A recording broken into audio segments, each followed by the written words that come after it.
Stop scrolling. This communication did not come to you by chance. This is a heavenly summons. The cosmos is about to reveal the biggest cosmic crime ever perpetrated against you. And what you are about to hear will not only confirm every silent cry in your soul, but will also provide you with the deep and horrifying reality of why it all occurred.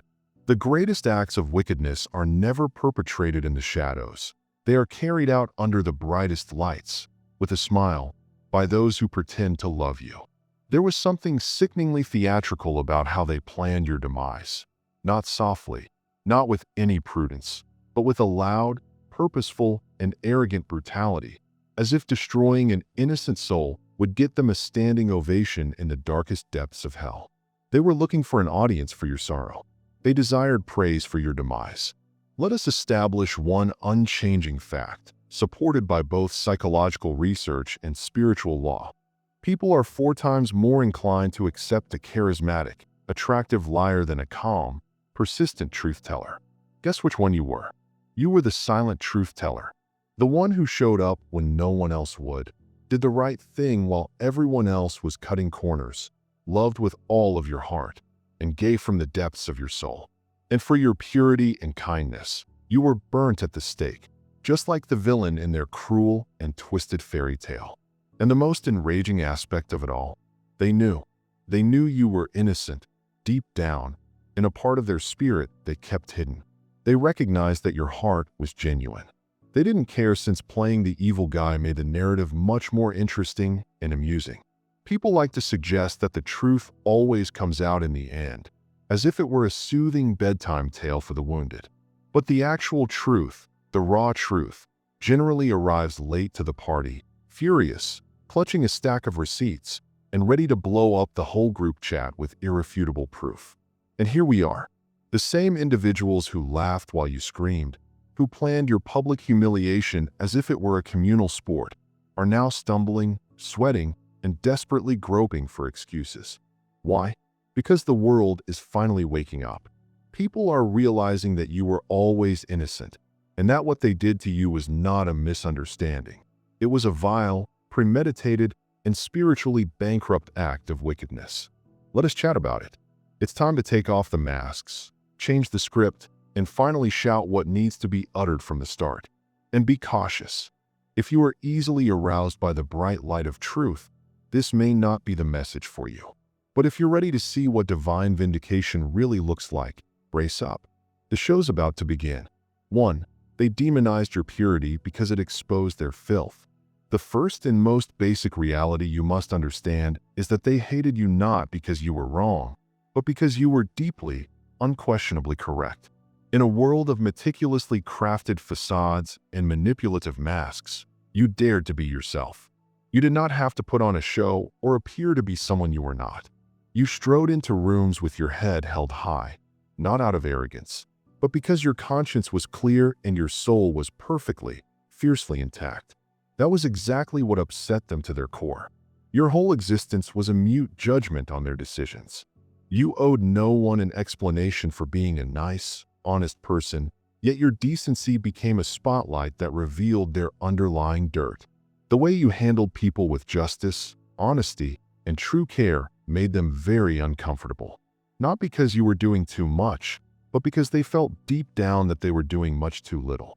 You weren't actively aiming to outshine anybody. In fact, you probably spent the most of your time just trying to find calm and avoid disagreement. But your sheer presence, your genuine energy, underlined everything they had willfully given up a long time ago: their integrity, dignity, and honesty. They had gladly exchanged the truth for a round of applause. They had surrendered their principles for a brief period of fame. They had methodically crafted their whole lives around a complicated web of manipulation, falsehoods, and disguises. And then you strolled in. No performance, no gimmicks. It's just you, raw, authentic, and unapologetic. For them, it was an unpleasant sight. You become the mirror they never wanted to gaze into. Rather of addressing the fractures, degradation, and emptiness they saw reflected back, they attempted to destroy the mirror and blame it for the image. It was simpler to label you arrogant than to confront their insecurity. It was simpler to label you foolish than to recognize their cynicism and corruption. They urgently wanted to think you were a phony. They needed to think you were secretly harboring something awful. Because if a human could go through what you did and yet carry so much light, what conceivable explanation did they have for becoming the monsters they had become in the name of survival?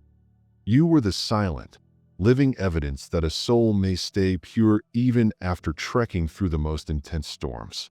And that basic, strong reality drove them completely insane. They needed you to fall. They longed for your destruction behind their phony grins and empty flattery. When it didn't happen on its own, they realized they needed to make one for you. That is what makes their treachery so deeply twisted. You weren't even competing with them. You were just being. But in a society full of individuals who value domination, quietness, and control, your calm, unassuming innocence made much too much noise. It shattered the frail illusions on which they had based their whole lives. So they had to make you their adversary. Not because you were terrible, but because you forced people to confront the evil inside themselves. They didn't simply assault a person, they targeted a live, breathing reminder that purity may still exist in this dark and jaded world. They just couldn't tolerate it. 2. They chose character assassination since actual evidence did not exist. This is when their desperation became clear. They couldn't discover any genuine dirt on you, so they had to create it from thin air. That is how pitiful and desperate their objective became. When they investigated your life, past and present, and found no evidence, scandal, or smoking gun, a sensible person would have backed down. However, they were not sensible. They were captivated by a terrible infatuation. So they did not withdraw. Rather, they doubled down. The truth was not working in their favor. So they resolved to create a falsehood so powerful, so devious, that it could do the harm that facts could never accomplish. They made it compelling. Oh, they were masters of deception. They disguised their falsehoods with pretended compassion, groaning as they expressed how worried they were about you. They cleverly twisted the sequence of events, purposely omitting key elements that would have immediately exonerated you. They would distort a germ of truth, a true incident or conversation, into something unrecognizable and hideous. They included just enough factual material in their tale to make the whole deadly plot seem plausible to the undiscerning ear. This is a textbook definition of character assassination. It just requires volume and repetition, not proof. They had a clear understanding of this. They did not want people to think for themselves. They wanted others to have feelings about you, such as rage, suspicion, disdain, or mistrust. Anything that would pollute the well and turn the public against you before you even realized you were on trial. So they sowed seeds of mistrust in ordinary talks. They would mumble your name in reference to some obscure debate. They would offer leading, fake innocent inquiries such, "Don't you think it's a little strange how they always?" knowing full well that their comments had malevolent meaning. They couldn't approach you directly, face to face, since you had done nothing wrong, and such a confrontation would have revealed them as liars. Your immaculate hands irritated them to no end. You had nothing to conceal, which was the greatest impediment to their smear effort. So, rather than revealing a secret they didn't know, they were compelled to fabricate a tale. What's more unfortunate is how swiftly and gladly people accepted it. Not because the falsehood made any logical sense, but because lies, particularly delicious and dramatic ones, spread more quicker than the sometimes dull and complex reality. You became a source of gossip, a whispered rumor, and a joke. And the same people who previously smiled at you and called you a friend started side-eyeing you in the halls, their minds poisoned by a story they never bothered to check. They didn't know for certain, but someone with just enough charm and power had said the wrong thing at the right moment. It was never about learning the truth. It was about taking control. They wanted to control the narrative, how others viewed you, how you were treated, and whether your name was taken seriously or dragged through the dirt. The quickest, most efficient method to do this was not via honesty, but by sheer, unadulterated manipulation. The worst aspect was that most people didn't care whether it was true. They just wanted to be a part of the drama. But here's the magnificent, cosmic rule they overlooked. The truth does not panic. It does not shout for attention. It waits. And when their carefully woven web of falsehoods begins to unravel and break apart, they come to the horrific understanding that they did more than simply lie about you. They exposed themselves. 3. You were the scapegoat for their internal rot.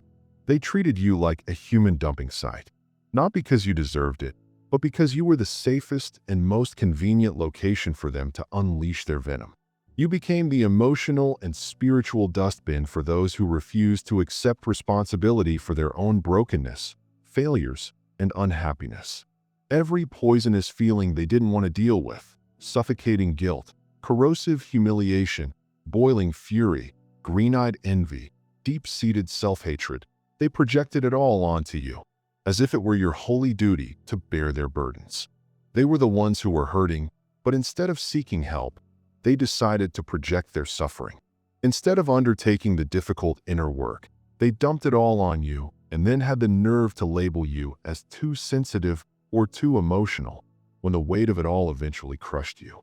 You weren't their concern, you were just accessible. You were the one who always listened without passing judgment, cared deeply, and lent a helping hand when they needed it. However, a fatal fault in their character meant that when they needed someone to blame, you remained firm and empathetic. So, you became the target. It was ridiculously handy. You were made a scapegoat for issues that had nothing to do with you. If they were uneasy about their own achievements, they attacked your confidence. If they felt bad about their own deceptive activities, they prematurely labeled you judgmental in order to discredit you. If they were angry with themselves for their terrible decisions, they snapped at you with uncontrollable wrath. It was never about you. It was always about the darkness that they couldn't stand to confront inside themselves. They couldn't acknowledge that they were the poisonous ones, the manipulators, and the cause of the pandemonium. So they needed to project that position onto someone else, and they picked someone gentler, more compassionate, and less likely to respond with the same venom. And that individual was you. They relied on your quiet. They depended on your boundless compassion. They effectively used your own empathy against you. And the more of their agony they could project onto you, the lighter and more justified they felt. What about you? You carried it all.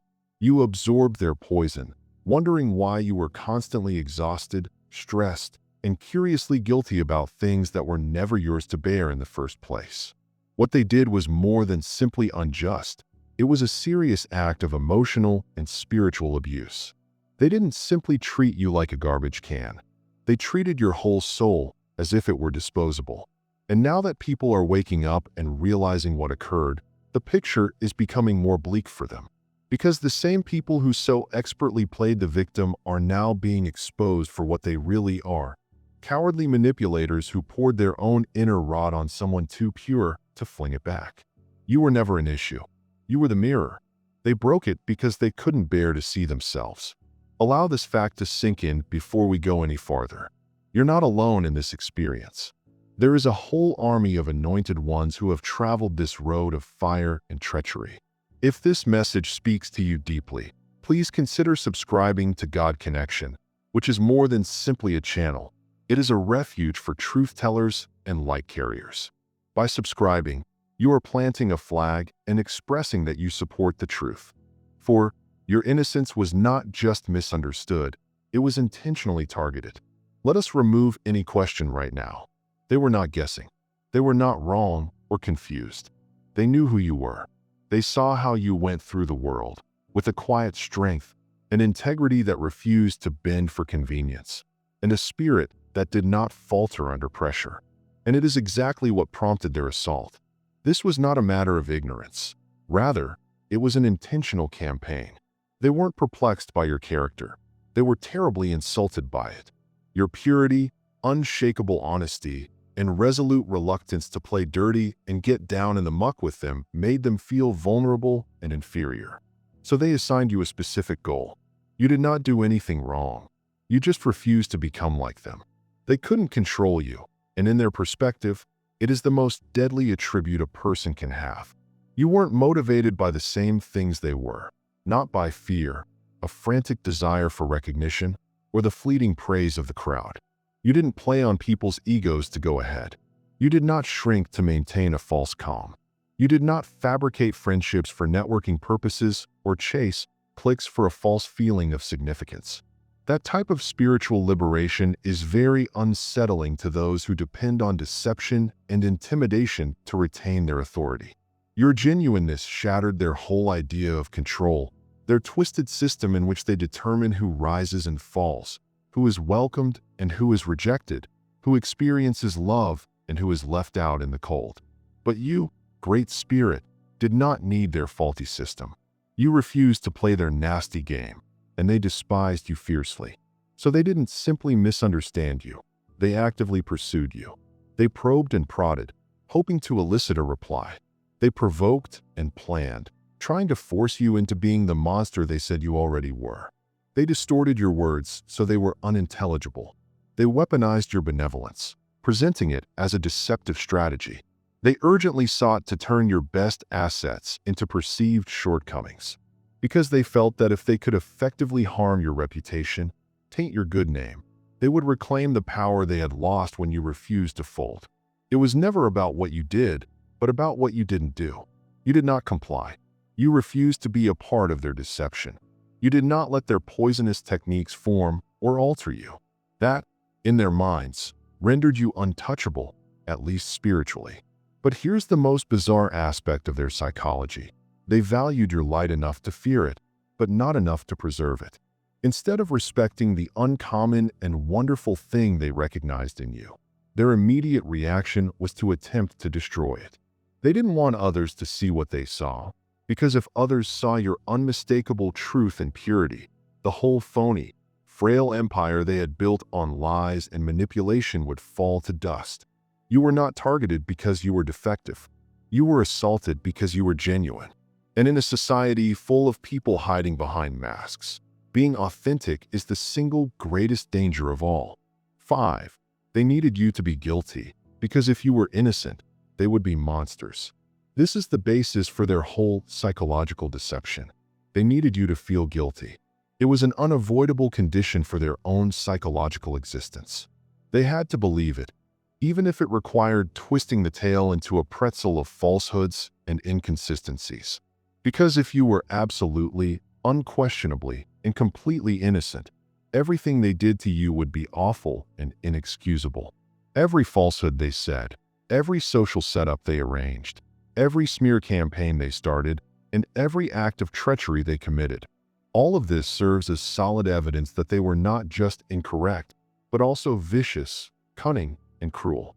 And their frail, bloated egos could never bear the weight of that horrible fact. So, rather of confronting their own darkness, they created an other world, a carefully produced story in which your misery was not only necessary but justified. They had to do it. Otherwise, they would be compelled to look in the mirror and recognize themselves for who they actually are. It was never about the facts. It was never about logic or reasoning. It was about narrative control. You were an issue they didn't want to address. You were a fact they want to obliterate. The simplest and most effective approach to remove someone's reality is to completely reinvent their character. So they started their terrible deeds. They transformed your good limits into acts of contempt. They read your guarded silence as a confession of guilt. They portrayed your required isolation from their poison as arrogance. They methodically built a scenario in which you were the insane, unstable monster, and they were just poor, innocent souls attempting to deal with your alleged harmful conduct. It was a stunning performance deserving of an award. However, it was more than simply a show. It was strategic warfare. They present their most convincing victim expressions in public while silently and systematically stabbing you in rooms you were not even permitted to visit. They would shout to others about how you had injured them, just loud enough to drown out any hints of opposing evidence. Because they understood that if people looked closer and began asking the appropriate questions, their masks would come off. What's going on behind those masks? Nor wounded, nor confused, just pure, cold calculation. Jealousy, a desire for control, crippling insecurity. But they couldn't afford that level of exposure. So you had to take the fall. You had to play the evil guy so they could keep wearing the halos they hadn't earned. This is the subtle character of evil, which hides beneath charm and pretended care. It does not yell or anger, but rather whispers and manipulates. It doesn't force you down a cliff. Instead, it gently persuades you to stroll to the edge yourself. And it will stop at nothing to avoid being held accountable. Because responsibility is recognizing that you were the target, not the danger. And that simple reality would completely demolish the carefully polished public image they have worked so hard to maintain. You were not a villain. Rather, you were a reflection. And they couldn't bear what they saw. So they painted you black so you could feel white again. But now the paint is deteriorating. The shower of heavenly justice is washing everything away. And the truth? It's becoming pretty noisy. We are in a spiritual battle, and messages like this are our weapons. The work we conduct at God Connection is a holy mission to equip the anointed with truth and clarity. If you feel compelled to be a part of our mission, to help us develop and distribute more material that breaks shackles and exposes darkness, please consider donating $10 to our ministry using the Super Thanks button below this video. Every donation helps us fight this struggle. And if you haven't already, please subscribe and share this video. Your contribution might be the thing that rescues someone from despair. 6. You posed a threat to the hierarchy of hypocrisy. You became a problem for them the minute you refused to follow their unwritten and hypocritical rules. Not because you were confrontational or rude, but simply because you were genuine in a system that thrives on deception. You did not bend your head when you entered their meticulously designed social ecology, their pyramid of fakeness. You did not instantly attempt to impress the right individuals. You did not participate in their nasty power games. You didn't appease egos, seek affirmation, or remain quiet when something was ethically wrong in order to maintain your place at their wobbly table. And this made you very dangerous to them, because someone like you exposes every lie without even trying. Their whole social system was constructed on sand, with prestige taking precedence over substance and appearance over integrity. It was a complicated game based on who you knew, how well you could play a character, and how much of your soul you were ready to give up for acceptance. Then you showed up, not requesting permission to exist. I am not pleading for inclusion. Still you shone. Your light, which sprang from an inward, heavenly source, upended everything. Because in their universe, you weren't meant to be able to stand tall without their consent. You were not meant to have a voice unless they agreed with what you had to say. You talked anyhow. You stood nevertheless. You rose through the ranks only on the strength of your genuineness. And it shocked them to the core. They hid behind their professional titles, social standing, phony grins, and shared secrets. But you didn't need any of it. You did not chatter to get ahead. You did not lie to fit in. You didn't behave one way in public and then act entirely another in private. And this constancy scared them, because a person who cannot be bribed, purchased, intimidated, or broken poses a significant danger to any society based on fear and manipulation. You weren't meant to be this brave. You weren't intended to be this free. You weren't meant to be yourself, not without their express consent. When they realized they couldn't manage you, they attempted to neutralize you by naming you. They branded you difficult, too intense, too honest, and not a team player. But none of it stayed because you were never interested in fitting into their broken box. You were too concentrated on sticking to your truth, and it was something they couldn't manage.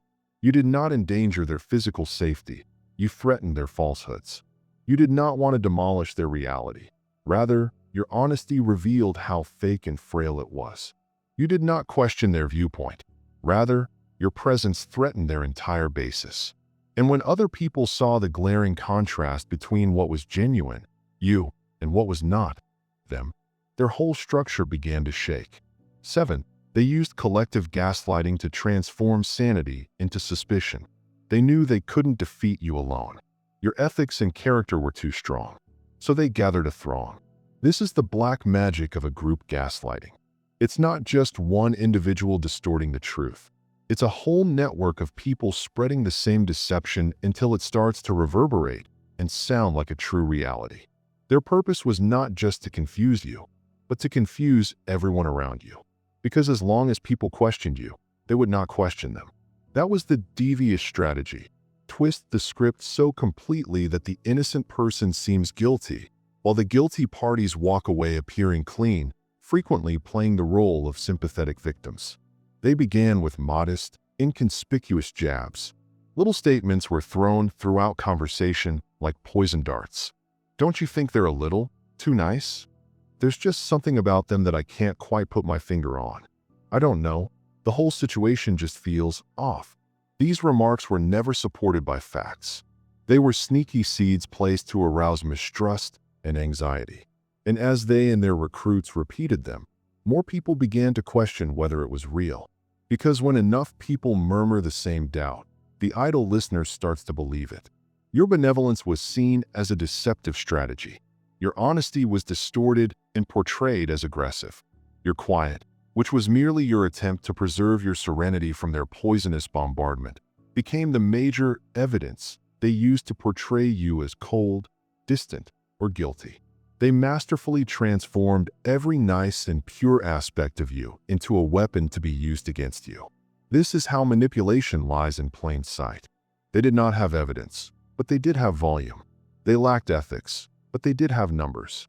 And in our society, people tend to trust the loudest voices rather than the most genuine ones. You began to feel as if you were losing your mind, trapped in a strange, upside-down universe where nothing made sense. A world in which the more truthful you were, the more you were questioned. A world in which no matter what you say, your words may and will be twisted against you. That sensation is not paranoid. This is the desired outcome of psychological warfare. That is exactly what occurs when a group of individuals collude to rewrite your reality. Not because you are unstable, but because your stability poses a significant danger to their own. The most incredible aspect of it all is that nothing happened by chance. It was intended. It was organized. It was kept and practiced. Because they knew deep down that if people saw you clearly, if they really paid attention to your constant character, steady spirit, and compassionate heart, the whole web of falsehoods they had created would crumble. So they did all in their power to cloud your view, muddy the rivers, and make you question the very light you bear.